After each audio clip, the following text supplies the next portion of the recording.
We don't have a clear-cut divide between, say, Eastern European press spreading hatred and Western European press spreading understanding and humanitarian values.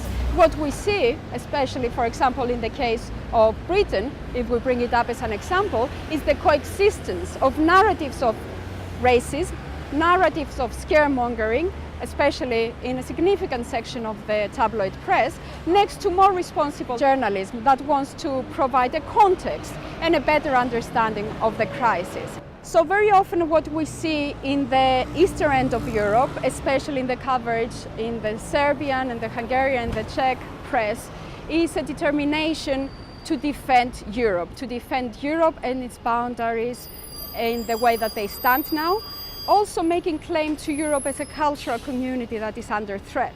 This is interesting, of course, because in the center of Europe we see ambivalence. We see a divide where some forces agree with this rigid defense of the cultural and political space of Europe, and of course we have other forces that contest this approach, and they tend to go more for a more humanitarian approach. But in the East we see the predomination of that militarization and culturalist narrative that wants to defend Europe and put Europe first and then those outsiders second. In Greece primarily, in a way that perhaps only compares to Germany, we see a predomination of a humanitarian narrative. The fact that all these people are reaching Greece, they need our help, we need to support them. This perhaps we can see very much throughout the crisis in the German press as being the predominant narrative. In the other countries, other Balkan countries, we see primarily a concern.